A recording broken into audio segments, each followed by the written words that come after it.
Washington adds a commitment from promising three-star defensive tackle Ta'a Malu.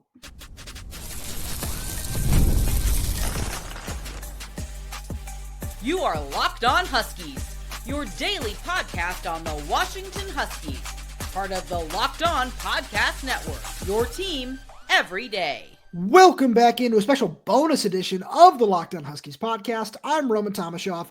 I'm the site editor with Huskies Wire. Thank you for making this your first watch or first listen of the day, as we are part of the Locked On Podcast Network, your team every day. And I'm coming at you today with a, finally, let's say, special bonus edition of the show, because after Jedd Fisch tweeted out at 5 a.m. on Thursday morning that there was a commit coming soon, we get the announcement from three-star defensive tackle Ta'a Malu from Annie Wright High School down in Tacoma, Washington. And this is a guy who he's really, really intriguing to me. You go and you look at the ranking and you're going to say, oh yeah, this guy is flying really, really far under the radar. But there are a bunch of reasons for that. And the first one being, this is his first year of high school football. You go and you look at his background, you read about it. I believe our good buddy Scott Eklund over with dogman.com did a really good interview with him where he talked about how before getting into football, which he was really interested in doing to make sure he could get a proper education at the college level and a whole bunch of other reasons, was because he was on track to be a UFC fighter where he's training in jiu-jitsu and Muay Thai.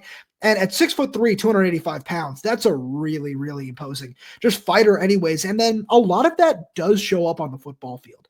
And it's not like he's got, 3, 4, 5 offers and shows Washington. No, this is a guy who was pretty highly coveted by, a couple of Mountain West schools and different things like that. But it goes beyond that, where his final four came down to Arizona, Boise State, Utah, and Washington. Now, for any everydayer out there, you know how I feel about a Utah offer. That school, under Kyle Whittingham's coaching staff, has done a phenomenal job evaluating talent, especially on the defensive side of the ball, and that all holds true here. I talked about his background in mixed martial arts and UFC and different things like that, and all of that certainly shows up on the football field.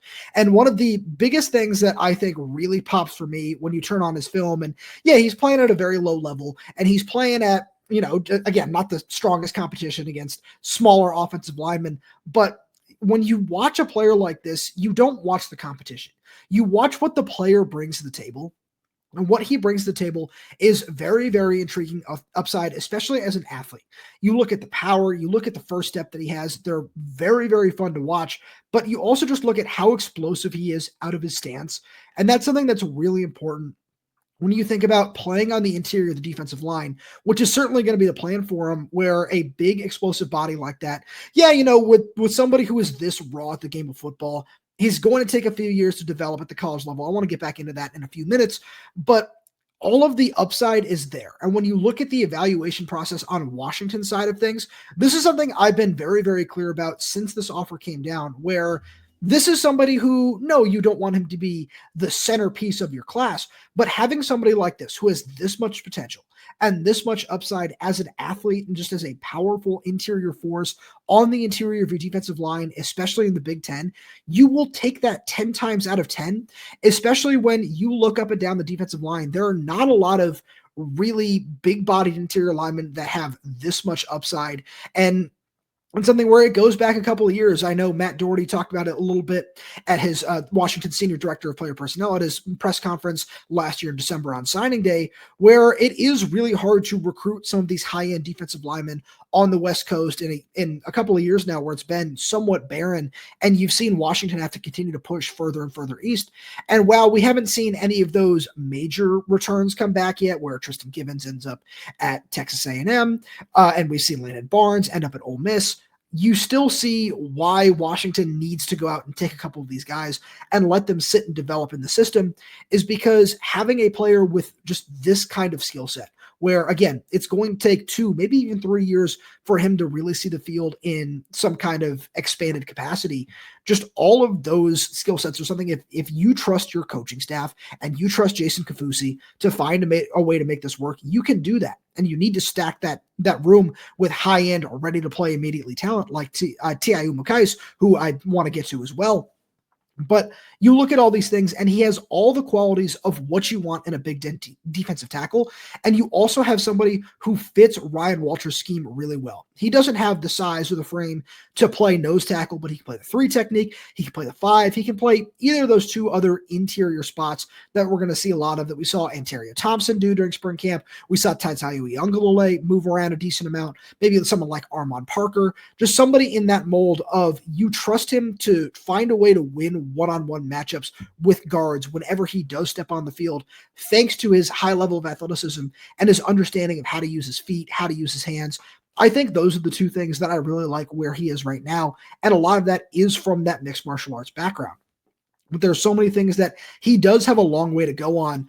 And I look at this take and I think that there are so many things to like, where if you throw out the star ranking and you throw out where he's ranked right now after playing his first year of football at a high school which has only hosted varsity football for 1 season, you can say, all right, there is a lot to like here, but it's not enough for a defensive line class where, when you look at what Washington needs this season, you need to continue to build around players like this, where having him as a back end of your roster guy for year 1 and year 2, that's great. And then as some of these other defensive linemen start to graduate, we see Armon and Javon Parker move on, and 2 years, I believe, is going to be the timeline for both of those guys just after injuries. But when those guys are out the door, that's when you'd really expect someone like this to step up. But you also need other players to step up in the short term. And I think that it plays into what the rest of this defensive class needs to look like. And we've said his name before. We're going to say it again. That starts with TI Umu-Cais. And we'll get to him right after a message from our friends over at Monarch Money. Ever wish managing your money felt easier? With Monarch Money, it can. Whether you're growing your savings or planning a big purchase, Monarch puts you in the driver's seat. It's like having your own personal CFO, giving you full visibility and control over your finances. Monarch Money is more than a budgeting app. It's a complete financial command center. You can track all your accounts, investments, and spending in one place. So in addition to managing your money, you're also building wealth. One of the biggest things that I noticed was how many subscriptions and food deliveries I was getting to the Monarch app, and I was spending way too much money on that when I'm sitting around here writing, podcasting all day long. Sometimes I lose track of that, and Monarch Money has helped me get that right. Take control of your finances with Monarch Money. Use code LOCKDOWNCollege at monarchmoney.com. 50% off your first year. That's monarchmoney.com, code LOCKDOWNCollege for half off your first year. Adding a player like Ta'a Malu to your defensive line class, to any recruiting class in general, having a high upside player of that caliber where you really like what the ceiling is long term, but right now you think that there's going to be a long time for him to develop and maybe even get on the field for the first time, it is okay. But the most important thing you need to do is you need to build around him and add players that are ready to compete for spots right away. And that's what I know a lot of fans are concerned about. We've seen Washington miss out on several top targets over the last month or so, where we've seen Fasiale go to Michigan State, 4-star David Schwarzel wound up at UCLA, obviously Tristan Gibbons at A&M, who I mentioned a little bit earlier, and Landon Barnes at Ole Miss. That is certainly becoming a concerning, disappointing trend when you already have one player who is going to fill that role really, really well in Derek Coleman-Bursa. That's a guy who I expect coming into his true freshman season in 2026 is going to play a lot. He's listed at 6'5" and 267 pounds. And if he grows a little bit more, I'm not going to be surprised. But that's one of those things where you have one high impact defensive lineman already in a group where you're losing several, and you can go out and attack the transfer portal and add a few guys. That's not a bad thing, but it's not a sustainable strategy. So you need to find a way to build through high school recruiting, which we know is a plan that Jedd Fisch has had since his days at Arizona. He's emphasized it every opportunity he gets when talking about recruiting here at Washington. And one name that I've mentioned several times already on the show and have emphasized for weeks and months since he got his offer really is 4-star defensive tackle TI Umu-Cais. This is the guy who he added Washington to his top 5 a couple of days ago. I believe it was last Friday. And we look at the rest of his top 5 and where Washington has stood with him for a long time. And he is such an important addition because it makes the addition of Ta'a Malu better, in my opinion, because you don't need to rush his development and get him on the field faster. TI Umu-Cais, like Derek Coleman-Brusa is somebody who could play a lot early because of where he is physically right now at 6'3" and 307 pounds, and where he is in terms of his development with how he's able to use his leverage with his feet, with his hands. He understands moves, counter moves. He's hard to move in the run game, and he plays that nose tackle position really well, where you're losing a couple of guys to graduation at the end of the season in Logan Sagapolu and Simone Peppa. So if you're able to add a guy like that, it makes this move a little bit easier to, I don't want to necessarily say it's easier to stomach, but it's more understandable when you think about what this class is going to look like, because you need a couple of big physical bodies along the interior to, again, shore up your depth long-term at the position, where you look at what you brought in through the transfer portal this year. Adding Simone Peppa along with Ontario Thompson and Ta'a Malu is a really solid move, because it gives you the veteran depth that you need short-term to solve problems along the defensive line. You look out towards next season and Bryce Butler, Armand Parker, Javon Parker, you have the depth to get you through the next couple of seasons, but you look down the line and you want to make sure that you have a consistent rotation of guys that are just coming up through the ranks, and you don't need to go out and shell out big money in the transfer portal every year, where you look at the way teams are spending money. Defensive line, especially on the interior, is probably the most coveted position outside of quarterback. I would say that a impactful defensive tackle is on the level in terms of spending, at the very least, with top tier offensive tackles. Like, that's where we've gotten in terms of necessity and just real scarce value along the defensive line. So going out and adding one or two of those guys every season, 2 years, that's great. You like to do that, but building to the high school level is key. And adding those high-end players, I don't really want to talk about flips because I don't want to throw any names out there, and then obviously that doesn't end up happening. But I look at some of these guys, and if we see another offer or two go out late, just like we saw with Ta'a Malu, that's not something that's going to surprise me either, because as Washington continues to just scour the country, maybe you're able to find one or two of those guys that have flown under the radar for whatever reason.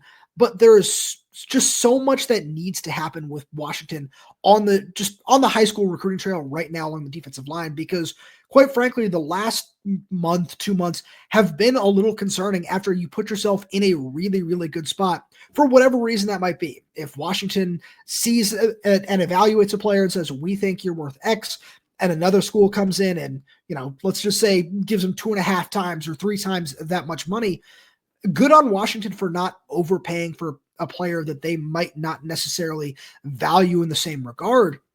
But you need to find a way to make that up somehow. And that's the part of this recruiting plan from Jason Kaufusi, from Ryan Walters, from Matt Doherty, Jedd Fisch, all of these people that has not yet been revealed.